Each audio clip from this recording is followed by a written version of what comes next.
Hey everyone, welcome to my channel. Here we are with my 2018 Toyota 4Runner TRD Pro.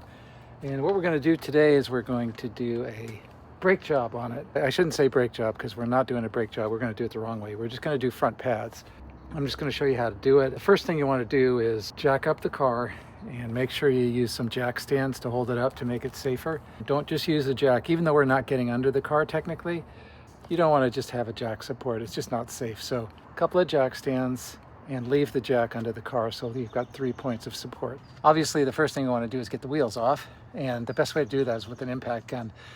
Now, I worked as a professional mechanic when I was a young man. We had air tools. Now they're electric, but I still have my old Mac tools. It says 50 on it. It's probably 50th anniversary gun from probably the 1970s or probably 1980s. But anyway, that's the quickest way to do it. If you don't have a impact gun, don't forget to loosen the lug nuts. Break them loose when the car is on the ground because they'll be too tight when the car is lifted. But if you have an impact gun, you can jack it up first. So that's what we're going to do. Now for the last one, I have to use my special lug nut key because I have locking lug nuts. The standard ones are 21 millimeters, and this locking one is fortunately also 21 millimeters. And you could argue you're not supposed to use an impact on this, but so let's pull that off.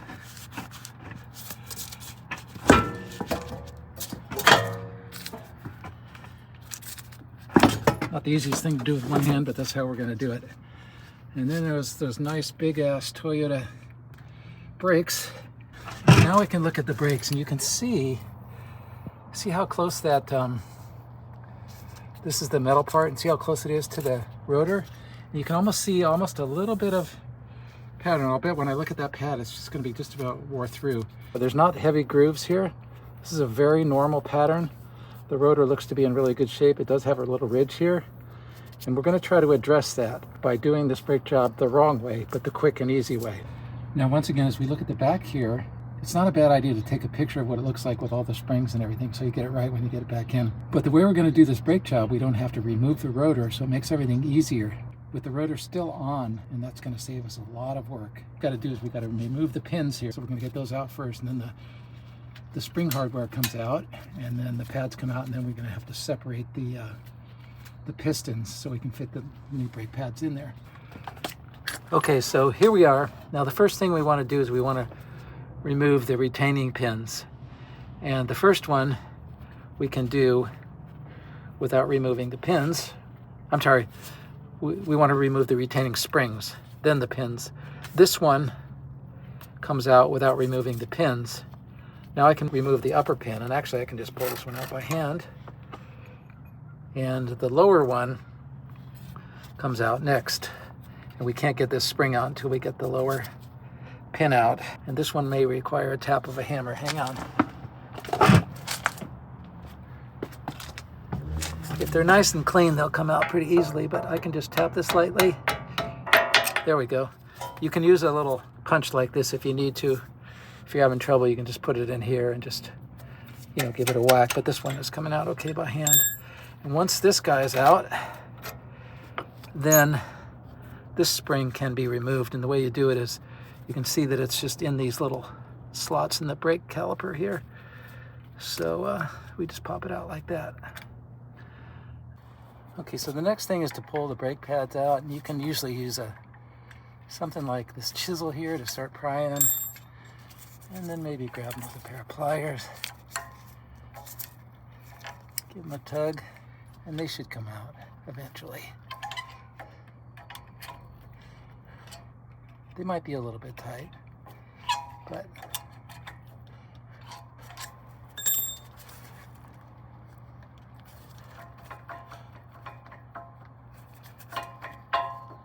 a little bit of work, but you can see, if you look at that pad, you can see I'm just about at the right time. They're getting very thin, but they're not down to metal yet, so this is a great time to replace them. All right, so here's the second one. We're just going to wiggle it out. If you look at this one, you can see it's the same thing. It's very thin, but we got it before it went down to metal, which is perfect. So the next step now, in order to fit the new pads in, obviously we've got to push these pistons back.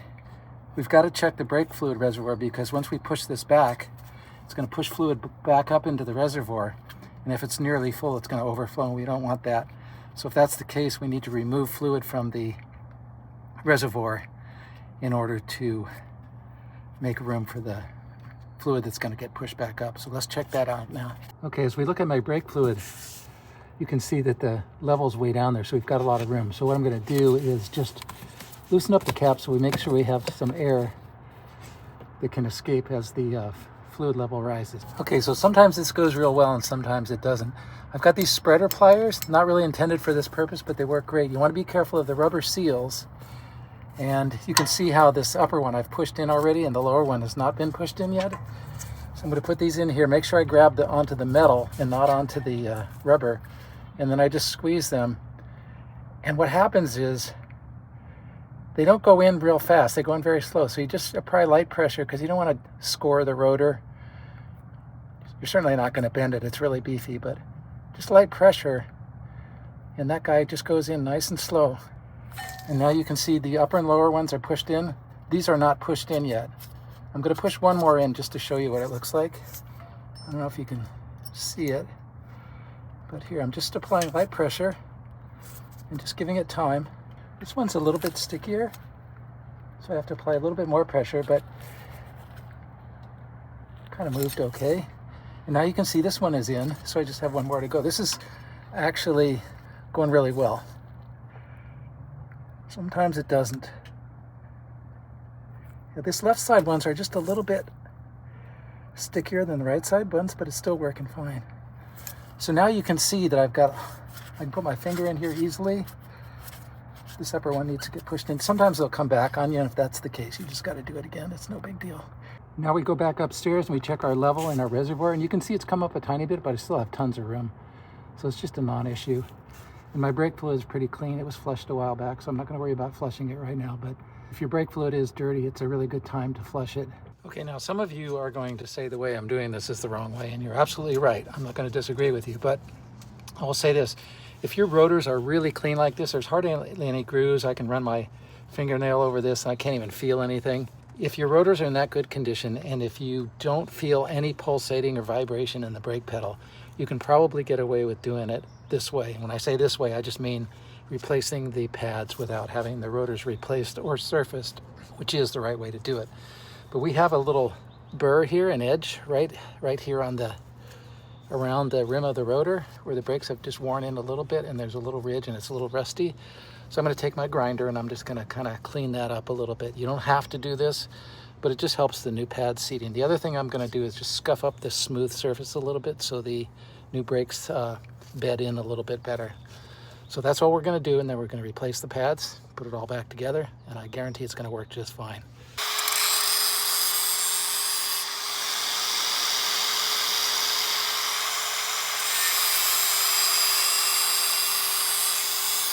So there you see what it looks like with the edge cleaned up a little bit. Now I should point out that the inside is a lot harder because you don't have access to the rotor so easily, but what I did is I did it right through the where the pad goes.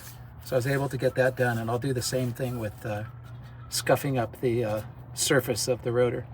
Okay, so I switched the grinding pad, which is on my left hand here, holding with my thumb there. I switched that off to just a sandpaper, and then I'll use that just to deglaze the caliper a little bit. It's not terribly glazed, but it's a good idea that it helps the new pads bed in. So you just want to just deglaze them lightly, and I'll show you that.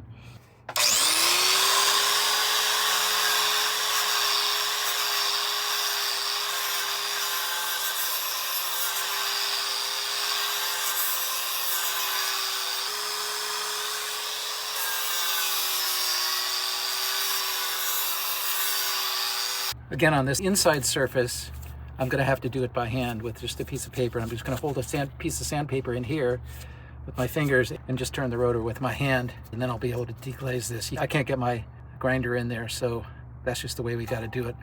And the reason we're doing it this way, again, is we want to just avoid having to take the caliper off. You can take the caliper off. You just take this little slotted thing off, and then this is a flexible hose, but you do not want to let the caliper hang by the rubber hose. You want to hook it on the spring here with a piece of coat hanger or something like that. so that the rubber hose is not bearing the weight.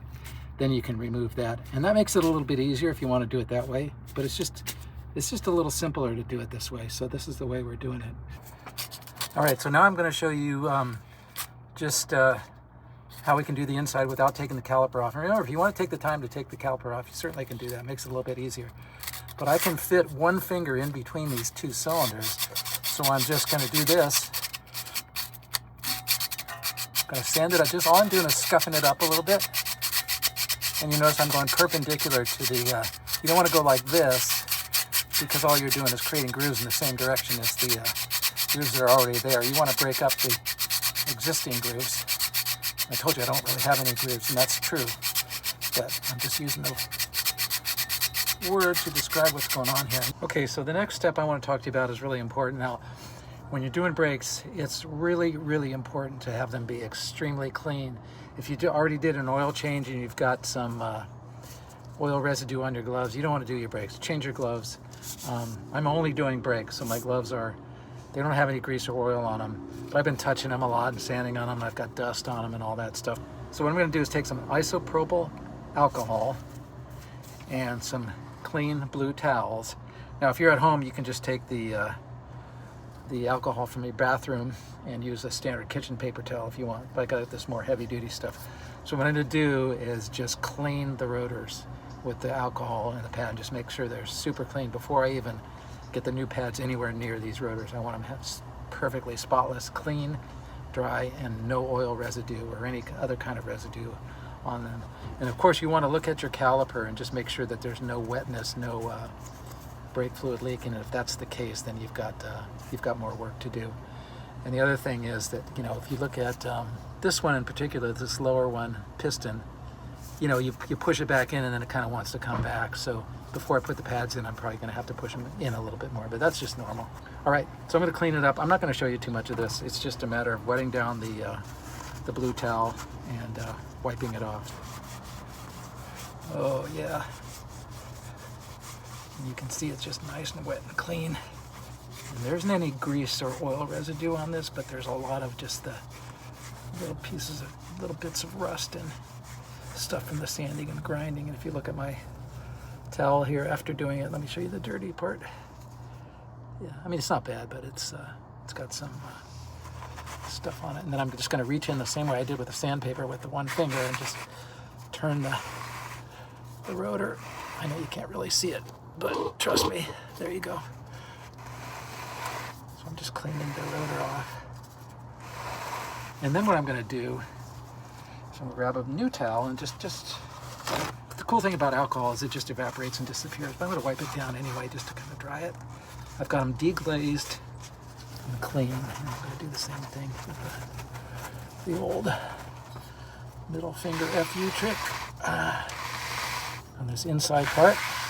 So now we're going to go get the pads, and I want to talk about the pads in a minute.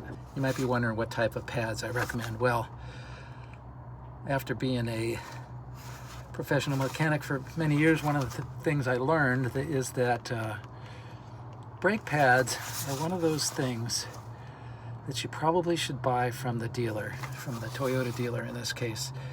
And the reason is aftermarket pads can tend to have problems with squealing or just vibration and weird stuff.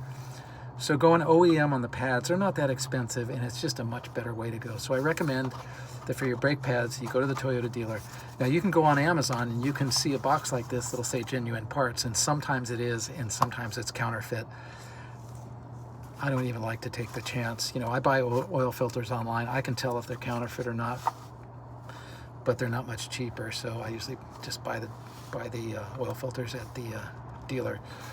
But you can tell if they're counterfeit if you know what you're doing. But a lot of us don't, so it's better just to go ahead and buy the pads at the dealer. So that's what I recommend. So what we're going to do is we're going to remove a pair of the pads, and there is some instructions in here.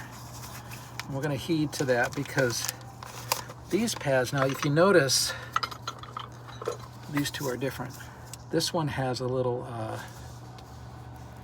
squealer thing indicator, and what this does is when the pad gets to a certain thickness, I don't know if you can see it, see that little tab sticking out there? that will rub against the rotor and it'll squeal, and that's when you know your pads are bad.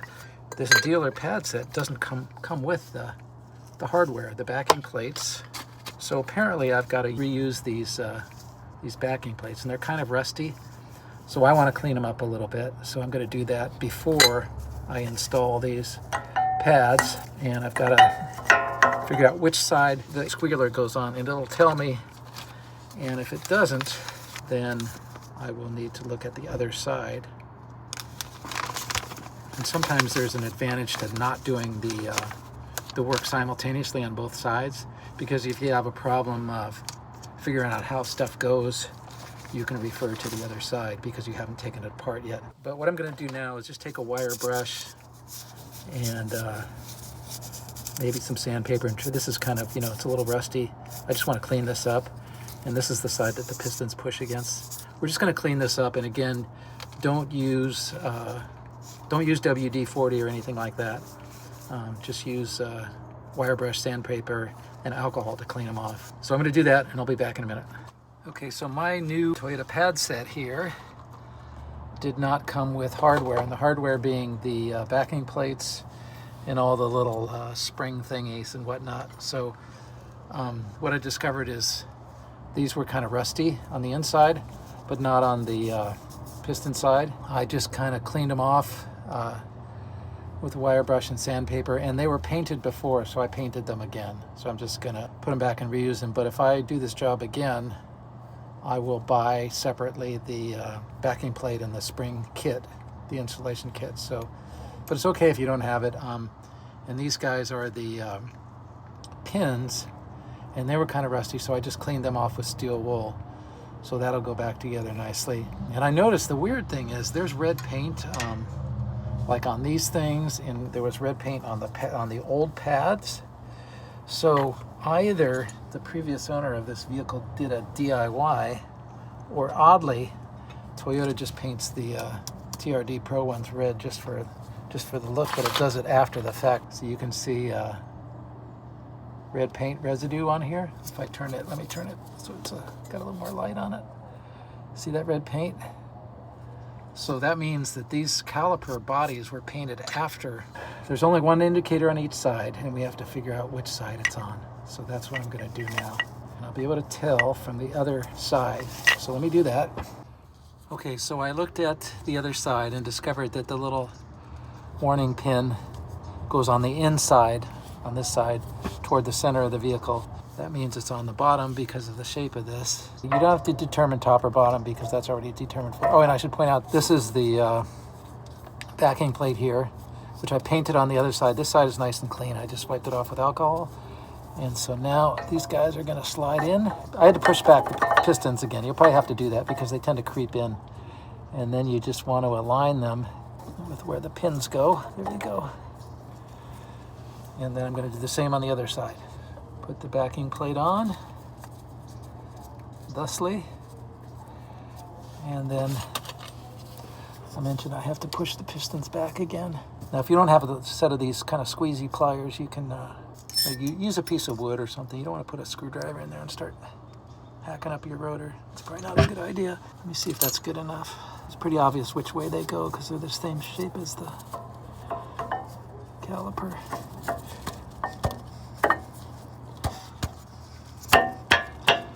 This one's a little bit tight. Oops, went in without the indicator thing, but that's all right. Now, we're actually ready for the pins. And remember, you can put the top pin in first. They go in the reverse direction from the outside, remember? They should slide in, but that inside pad is a little bit stuck, so that makes a difference. Now, before you put in the bottom pin, you got to put in this guy. And this little wedgy thing faces a little back. And remember, these go in the two holes here, the two brake pad holes. And these guys squeeze in and go in. Once that's in place, then you can put your second pin in. A little tap. And then this is the other little piece of hardware. This is the retainer. It just keeps the pins from falling out. So you just gotta get it in the holes. Figure out where your holes are. line it up and shove it in the hole. Okay, so those are in, and then we've got the center guy here, and this guy just goes in and hooks in the caliper there and just catches. So this is all put back together. So we are ready. Bob's your uncle. We are good to go. So we're gonna just put on the wheels. Once again, we're gonna tighten it down very lightly with the impact gun just to make it easy, make sure it's snug against the rotor. And then we're gonna let the car down, then we're gonna torque the lug nuts, and then we're done. Oh, we're not done. We have to go back and check the brake reservoir and tighten up the cap on that. Okay, so now all we got to do is button up the reservoir. When I showed it to you before, it was lower, but this is a very large reservoir, so it had plenty of room to absorb the fact that we pushed the pistons back in. I still got some space here, so there should be a full mark on there. I think it's right here. Yeah, so it's the tiniest bit above the full mark. I mean, just like 1/8 of an inch, so it's probably fine. But if I wanted to, I guess I want you to have some airspace in here. I could lower it a little bit with a turkey baster, but to be honest, once I pump on the brakes and the pads seat in, it'll drop right back down to where it was. So we're gonna be fine there. So this is all buttoned up. I can close the hood. All right, so when you're putting the lug nuts back on, I just want to show you, I use the impact gun just to like barely snug them up. So I go like this,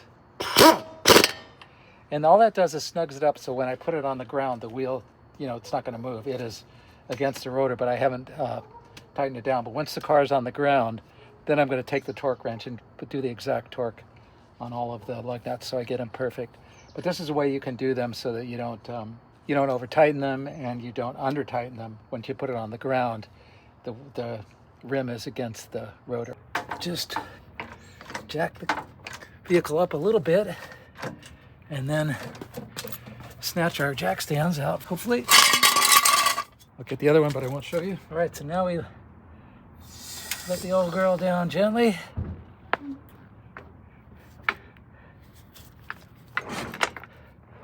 Pull our jack stand out. And the final step is to properly torque the lug nuts. All right, I want to talk about torquing the lug nuts. It's actually kind of an important part, and I'll tell you why. If you over torque the lug nuts, there's two things that can happen. One is you can cause like a warping in the rotor, so you'll feel that in the brakes. And the second thing is you can damage the threads and kind of pull them out a little bit, and you can't really fix that. It's never right. So you don't want to over tighten them. Of course, if you under tighten them, then you run the risk of the wheels falling off, which you don't want that either. So the torque is pretty important, and it's going to be different for each car. Look up your car and make sure you get the right torque. Now this particular vehicle has a torque of 76 foot-pounds, which is kind of low, but that'll help keep the threads from being damaged and the wheels from being warped. So I do recommend having a torque wrench. This is an old school snap-on, and the modern ones are digital and they beep and they're audible and all this. And this is just the old click style. I'll show you how it works here. I'm trying to do this one hand, so I'm going to go a cross pattern because I want to do them even. That one is ready. And this one here, this black one, this is my wheel lock. So that's why that one looks a little bit different. Anyway, just go around in a cross pattern. Now stick around for a minute because I'm going to talk about why this brake job is done incorrectly, but it's also kind of right. So, but first I want to show you this pad here is the only one that has anything remaining of the center line. So it's a little bit thicker. This is probably the thinnest one. This one you can see a little trace of the line, and this one there's no line. And these are very thin. Now, my little warning tabs here have actually broken off, and they may have worked. But what you're going to hear when your brakes go bad is you're going to hear this squeaking noise, and it's primarily going to be when you are moving slowly. And a lot of times it's when you're backing up. You'll hear this just squeak, and that's your indication that the brakes are low. Now, these are designed so that they let you know a little bit before you need to have them done. So if you can't get it done or get your car to your mechanic on the next day, you probably have a little bit of time before you need to do it. But it's good to heed the warning.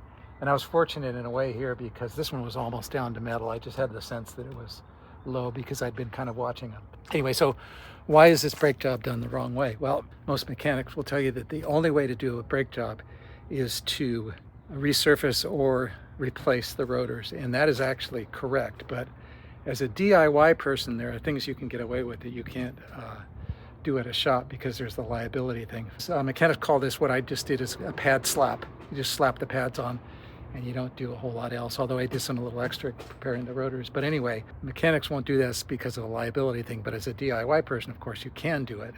But I do agree, so if you want to write me and tell me that that was all done wrong, you can do that, and I'm not going to say that you're wrong. But I will say that I've done this many times. It works fine. The critical thing is you don't get any pedal pulsing or vibration or problems like that. And secondly, that your rotors are in relatively good shape, not really grooved, and you run your fingernail across them. If it catches, it's probably really in need of a resurface or replacement. In this case, these rotors were really clean, so I just scuffed them up and put the pads in, did the pad slap, and I'll be fine. And I kind of liken it to, you know, those tire plugs. You can buy a tire plug kit that you should carry, actually, if you go into remote places where you don't get AAA or whatever, but you can insert these little sticky, stringy things into the hole and then just pull them out, whack it off, and then the tire will seal. But tire shops will not do that for you because of the liability thing. They think if the plug fails, then they'll be liable, so they won't do it. But as a DIY person, you can do it. So this is one of those examples. Okay, before we drive off, there's one very important step that we have to take care of. Now, if you think about it, you've pushed the pistons back in the calipers. So the first time you step on the brake, the pads need to move in. So you may find the first time you step on the brake that you have no brakes. So what you don't want to do is just drive off and get into a panic stop situation to have to put on the brakes and realize you don't have any.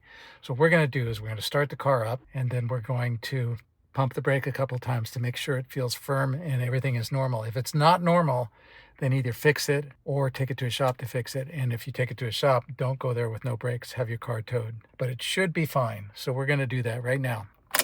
The